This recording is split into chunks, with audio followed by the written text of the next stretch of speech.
My family skipped my son's birthday 4 years in a row. 4 days later, my mom texted, $3,400 for the cabin weekend. Everyone's chipping in. I sent $2 with a note. Wrong guest list. Then I locked every shared card, blocked the vacation fund, and flagged the charges. They reported fraud. The bank called me. I smiled and replied. I honestly didn't expect to snap the way I did. Not after everything they'd already put me through. I always assumed I'd be the bigger person. Keep the peace. Be the son who understands. But the thing about letting someone stomp on your dignity long enough is, eventually, you get tired of wiping your face and pretending it's just dirt. My son turned 7 this year. 7. You'd think after missing his birthday 3 times already, they'd at least remember this one. Or show up. Or send a card. Nothing. Again. 4th year in a row. No call. Not even a text. My wife baked him a cake and he decorated it himself. Red frosting, superhero candles, the whole thing. He sat at the table after everyone left, staring at the untouched chair I had saved for my parents, and asked if Nana got stuck in traffic again. We live 15 minutes from them. I told myself not to bring it up. Not this year. What was the point? But I was seething inside. I scrolled back through years of messages and saw the same pattern. Silence during anything that mattered to me or my kid, and sudden appearances when it was about them. It was like we were supporting cast members in a movie they were starring in. 4 days later, my phone buzzed while I was getting ready for work. A text from my mom. $3,400 for the cabin weekend. Everyone's chipping in. That was it. No hi. No hey, how's the kid? No sorry we missed the birthday again. Just an invoice wrapped in entitlement. I stood in the kitchen staring at the message. My wife was putting cereal on the table and asked what was wrong. I handed her the phone. She read it. Didn't say anything. Just handed it back and kept pouring milk. That's when it hit me. I'd been financing their nonsense out of habit. I'd been the one funding these family trips, even though they stopped treating me like family a long time ago. The joint vacation fund account we set up years ago? I was the only one still contributing. They'd stopped adding money after the 2nd year, and just expected me to cover the rest like it was my duty. I opened the banking app, transferred $2 into the account, and added a note. Wrong guest list. Then I locked every shared card tied to my name. Froze the vacation fund. Went into the transactions and flagged every pending charge I saw for that weekend: an Airbnb in Lake Tahoe, a luxury SUV rental, 2 spa holds, and some restaurant deposit. Then I walked out the door like it was any other Thursday. By noon, the bank called. The guy on the phone asked about the flagged charges. I smiled, leaned back in my chair, and said, "Yeah, those aren't fraudulent in the criminal sense. Just some unauthorized spending by relatives using an account they have no legal claim to. You'll see I'm the sole contributor for the past 18 months. He put me on hold for a second, then came back and confirmed it. The cards would be permanently shut down, all payments reversed unless proven otherwise, and a note added for any future disputes. They wouldn't be able to use a dime. I got a flurry of texts from my mom later that day, first confused, then passive-aggressive, then threatening to handle this differently if I didn't fix it by Friday. I didn't reply. That night, my wife handed me a beer, and we sat on the porch while my son played in the yard with his new Nerf blaster. She didn't say much, just squeezed my hand. I thought that would be the end of it. A message sent, loud and clear. But I underestimated how much they needed to feel like they were in control. Like I still owed them something. They weren't going to let it go. Not a chance. And I wasn't going to let it slide anymore either. They showed up 2 days later. No warning. No call. I looked out the window and saw their Lexus parked half up the curb in front of our house like it was still theirs. My wife was upstairs getting our son dressed, and I was just finishing up dishes from breakfast when I heard the doorbell. I opened it, and saw both of them standing there, my dad in his usual golf shirt, Mom in sunglasses even though it was cloudy. Neither of them looked angry. They looked amused. Like this was some kind of misunderstanding I would clear up if they gave me a chance. My mom asked if we could talk privately. I stepped outside and closed the door behind me. She started with a laugh, told me I'd overreacted. Said I should have just told them I didn't want to go to the cabin. I reminded her that no one had invited me. That it was planned behind my back. Again. Her smile faded. That's when my dad stepped in. Said they'd called the bank and were told the charges had been flagged as fraud. That it could get serious if I didn't call them back and undo the claim. Said if I didn't fix it, they might have to go to the police and report me for misuse of shared financial tools. Like I'd somehow stolen from them. I didn't even flinch. Just told them to do what they had to do. That the account was in my name, the cards were mine, and the only fraud going on was the way they treated me like an ATM while pretending my son didn't exist. My mom told me to grow up. My dad muttered something about how this is why my brother always got further in life, because he didn't burn bridges. They left after 5 minutes. No shouting, no real drama. But I knew it wasn't over. The next morning, my wife called me from the driveway. I was still brushing my teeth. Come outside. I walked out barefoot and saw what they'd done. My son's bike, the one he just got for his birthday, was bent in half on the lawn. One of the windows on our car had a hairline crack across it like someone threw something small but sharp. And someone, probably my dad, had used a marker to write, "Liar," across our mailbox in big, black letters. I took photos of everything. Called the police. Gave them names. I didn't try to guess or speculate. I just said I had reason to believe my parents had done this, and that I wanted it documented. They sent someone over that afternoon. The officer was polite, asked questions, took notes, and before he left, he said something that stuck with me. Family can be the worst when money and pride are involved. I filed a formal report the next day. Not because I thought they'd go to jail.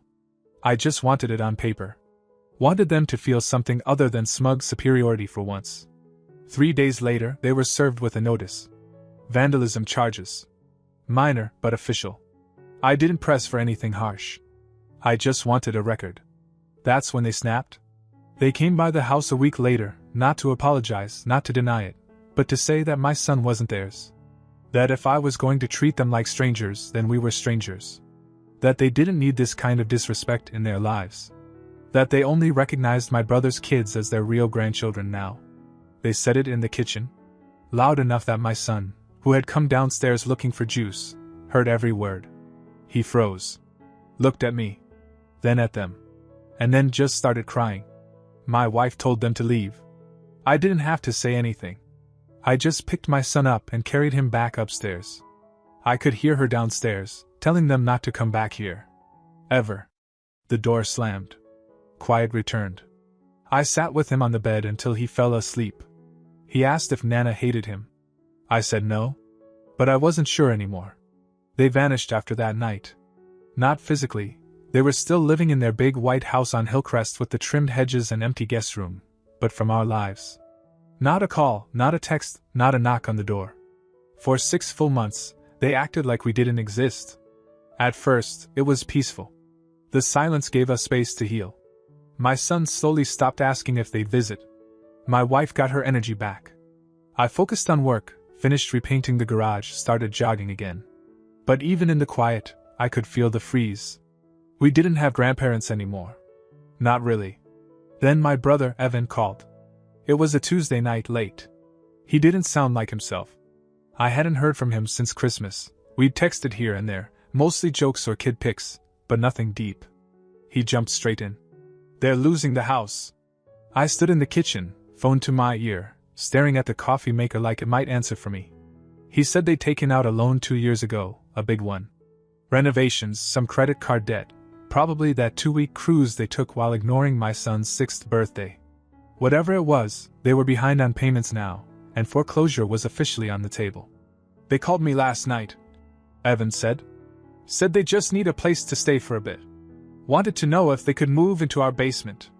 I asked what he told them. He laughed. Told them no. That they should ask you. They said they already planned to. Sure enough, the next evening my phone lit up with a call from my mom. I didn't pick up. 10 minutes later, my dad called. Then a text. We need to talk. It's important. Please call. I waited an hour. Then I called back. This time there was no false sweetness, no passive-aggressive charm. My mom just launched in. We've hit a rough patch financially. We'll likely need to stay somewhere for a couple months. It makes the most sense for us to come to you. You have space. I let her talk. She tried to soften it with a few compliments about our nice neighborhood, and how Kids need stability. Then she slipped in the kicker, that she assumed I understood what it meant to care for family in hard times.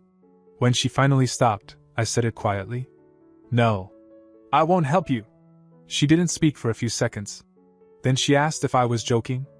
I reminded her that they hadn't even acknowledged their grandson's birthday. That they'd vandalized our home and called us liars. That they told my son he wasn't really family.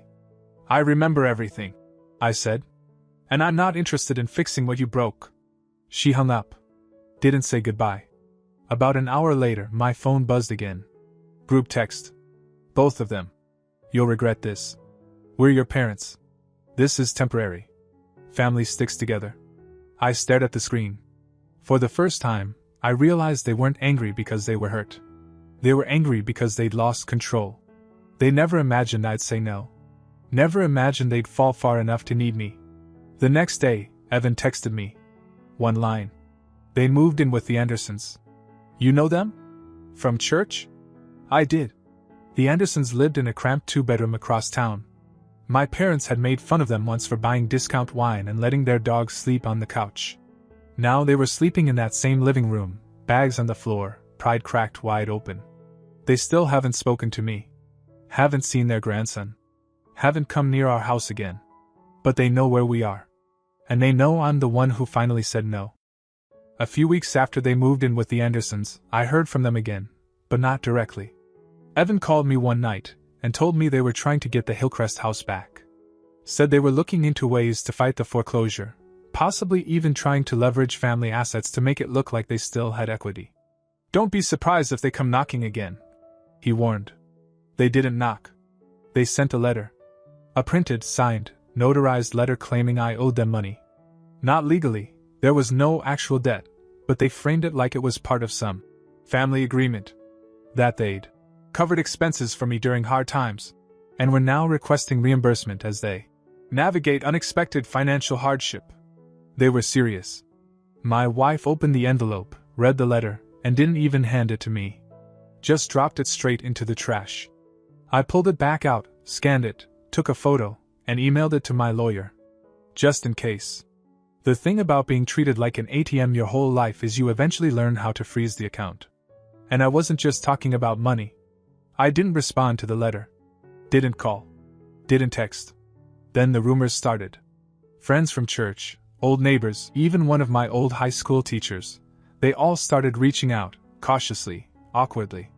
Some asked if everything was okay between me and my parents. One asked if I was being investigated. That last one stopped me cold. Apparently, my parents were going around telling people I had hacked into shared accounts. That I'd manipulated finances. That I'd committed digital fraud. They were planting seeds, trying to ruin my name so I'd come crawling back to clear it. But it backfired. The bank never backed them up. The paper trail was clean. Everything pointed to me as the sole account holder and contributor. The only reason they ever had access was because I'd invited them, and then removed them, legally. I could have ignored the rumors. Could have taken the high road again. But then they went too far. They showed up at my job. I work at a medium-sized real estate office downtown. Nothing fancy, but it's professional. That afternoon, I came back from lunch and the receptionist told me a couple had stopped by asking to speak to my manager. They claimed I was involved in unauthorized financial activity. They were trying to sabotage my job. I didn't panic. I documented everything. I filed a report through our HR department. I brought in bank statements, screenshots, even the vacation fund logs. It wasn't just about clearing my name. It was about building a case. That same week, I filed a cease and desist letter through a lawyer. Had it sent to the Andersons' address. The next morning, I got a call. It wasn't from my parents. It was from Mr. Anderson. He apologized. Said he didn't know they were still trying to handle things like this. Told me they'd be moving out. They did 3 days later. No one knew where they went. But I had a feeling this wasn't the end. They weren't just losing their status. They were watching it implode. And I wasn't going to help them pick up the pieces. I didn't go looking for revenge. Not at first. I kept waiting for them to stop. To realize they'd crossed the line and quietly disappear back into whatever little world they still had left. But they didn't stop. They escalated. And something in me just flipped. It started with a voicemail. A familiar voice I hadn't heard in months, my mom, rambling about how they were thinking of suing me for emotional damages over the cease and desist letter. Then she mentioned my son again. Said something about how I'd poisoned him against his real family. That was it. I pulled out the old file folder I kept for emergencies. Inside were every receipt, every account statement, and a printed copy of an email chain from 3 years ago. My dad had sent it when we were trying to buy our current home. Back then, he offered to help with the down payment but changed his mind 2 weeks later. In the email, he explained how people like us shouldn't live in neighborhoods above our grade. That line stuck with me. I compiled everything. Digital copies. Physical backups. Then I made 2 moves. First, I contacted a reporter I knew from college. She worked local features now, not the big stories, but the human ones. I told her I had something personal, off the record at first. She listened. I told her the whole story. She was stunned. Said it would take a few days to verify things, but she'd let me know. Second, I reached out to my parents' old church. The one they hadn't attended in years but still used for social leverage. I sent the church board a quiet, respectful message with links to the police report, the vandalism complaint, and a statement explaining why I wanted no further contact. I told them to keep their name out of any future trouble tied to my parents. I wasn't trying to humiliate them. I was trying to strip away the illusion. The image they'd spent years constructing, the successful couple, the generous hosts, the loving grandparents, was a costume. And I was done letting them wear it. The article came out 2 weeks later. The headline was subtle. It didn't name them, just said, "When family becomes a transaction, a son's fight for boundaries." But anyone who knew us knew exactly who it was about. It exploded in our community. Not because it was sensational, but because it was raw. Honest. A quiet kind of storm. They tried to deny it. Said the article was exaggerated. But it didn't matter. The facts were there. The screenshots, the voicemail recordings, the financial records. People started talking. Whispering. Then distancing. Their names stopped getting invited to things. My dad wasn't asked to speak at that local business luncheon. My mom's book club moved their meetings to someone else's house. The echo chamber they used to thrive and went silent. They tried to get ahead of it. My dad posted some long rant on Facebook about how children today have no loyalty. But even his old golf buddies didn't like the post. It got 2 comments. Both from people they barely knew. And then, in the middle of all this, I got a letter from the bank. Turns out the house on Hillcrest had officially been repossessed. They hadn't just moved out. They'd lost it. Completely. No safety net. No fallback. I didn't cheer. I didn't post about it. But I poured myself a drink that night, sat on the porch, and watched my son race his bike up and down the driveway. The same bike they tried to destroy months ago. That was the revenge. Not the article. Not the silence. It was the fact that we were still here. Happy. Whole. And finally free from them. After the article dropped and the fallout rolled in, the silence finally settled in for real. Not the tense kind, not the waiting for the next blow kind. Just quiet. They disappeared. No one knew exactly where they went. Evan said he heard from someone at church that they were couch hopping with old friends, trying to piece things back together. But the invitations were getting fewer. People weren't lining up to house 2 people who'd been publicly called out for emotionally abusing their own son and vandalizing their grandchild's birthday bike. I thought that would be it. But it wasn't. 6 weeks after the article, I got a certified letter in the mail. This time from a lawyer. They were trying to take legal action against me over the Hillcrest house. Said I had knowledge of potential resources, and had refused familial obligation. The words were ridiculous. Desperate. And their lawyer? Some guy with a shaky website and a string of bad Yelp reviews. I didn't panic. I handed the letter to my own attorney, who skimmed it, looked at me and said, "This won't go anywhere. They're out of options." Still, I told Evan. Just so he'd know what they were trying now. That's when he hit me with something I didn't expect. "They asked me to," he said, "to testify against you." I asked him what he said. I told them they were out of their minds. That if they kept coming after you, they'd lose me too. That was the moment it all settled. They'd lost everything. The house, the reputation, their influence. And now they'd lost both their sons, not because we turned on them, but because they built their lives like castles on sand.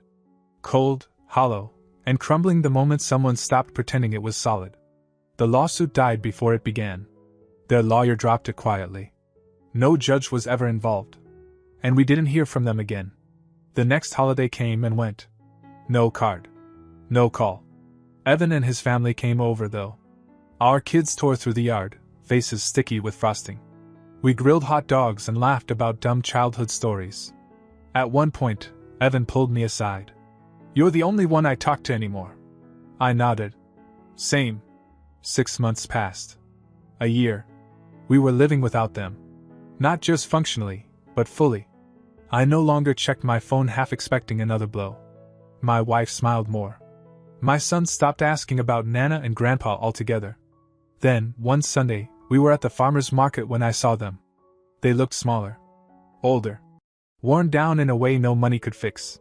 My mom made eye contact with me, for a split second, then looked away. My dad didn't even notice us. He was staring at a cracked tomato like it had personally offended him. They didn't approach. They didn't say a word. They weren't family anymore. Not really. They were people I used to know. We went home. My son helped unload the groceries and told us about a joke he heard at school. My wife kissed me on the cheek and started prepping dinner. And in that ordinary moment I realized. This was the life I'd always wanted. No performance. No guilt. No war. Just peace. And this time, it was mine. Epilogue: The Unexpected Legacy. A little over a year has passed since that day at the farmer's market. Our life has settled into a rhythm I thought was lost. Routine feels good: biking lessons, school plays, weekend hikes, lazy Sunday pancakes. Then last month, I got a letter with no return address stamped with an old family crest, one I haven't seen since I was a kid. Inside was a glossy invitation to a charity gala, hosted by a foundation named for my grandparents. The catch: in honor of a family united by legacy. Posted in 3 weeks, Philadelphia. I stared at that invitation for a long time, memory flooding back. My grandmother's warmth, the way my grandfather used to hold my hand on holiday trips. We weren't rich in money, but in their era, we had status. My first reaction was anger. They'd lost everything, and now this? Trying one last guilt trip? I tossed the invite onto my desk and went for a run. Later, at dusk, I told my wife. Her eyes narrowed as she read it. "Does this foundation even exist anymore?" We did some digging. An archive search pulled up tax filings. Yep, the foundation still existed, loosely tied to a network of old money donors. And suddenly I had a pang of something I hadn't felt since their bankruptcy: curiosity. That night I called Evan. "Is this normal? A family foundation after everything?" He thought for a beat. "Maybe it's them wanting redemption. Or eyes on you, trying to pull you back into the fold." The next day, I emailed to RSVP, tentatively, anonymously. Attendee. No gifts, no support, no speeches. Just presents. The gala night arrived. My son stayed with Evan and his kids.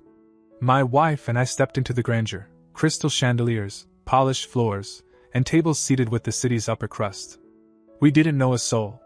Then, about halfway through the evening, we saw them. They entered quietly. Smaller, yes, but not broken. Dressed impeccably, holding arms and heads high. My dad squeezed past guests like a man expecting doors to open automatically.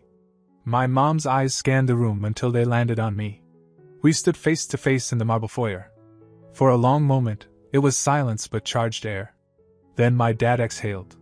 "Thank you for coming," he said, strangely earnest. "This gala, it's my life's work. And I wanted you here." My wife shifted beside me. My mom looked vulnerably at my son, who'd accompanied us at the last minute, hopeful to see his grandparents. Something cracked in me. Not forgiveness, but recognition. This was more than a family feud. It was their attempt to reinvent, maybe atonement, maybe delusion. We spoke for 15 minutes. Polite, respectful. My son asked them about the foundation's charity efforts. It was legit, supporting underprivileged schools. My parents told a story of wanting to leave something behind beyond wealth and drama. But the tension never left. The invitation was as much leverage as redemption. I couldn't shake that. By the end of the night, I told them I'd decided I would support the Foundation's educational program, but only through my own nonprofit, separate and transparent. A silent rebuke and bridge at once. They paused, glanced at each other, then nodded. We parted with cautious civility. I knew it was fragile, a peace built on eyes wide open, not blind trust. Walking out, I realized the story wasn't over. It had just entered a new chapter, one where healing didn't mean forgetting, where legacy could be rebuilt but not co-opted. And as we drove home, my son dozed in the back. I felt something I hadn't felt before, a cautious hope. Because sometimes the most unexpected twist isn't revenge or ruin, it's the quiet choice to hold your ground, extend a hand, and write the next chapter on your own terms.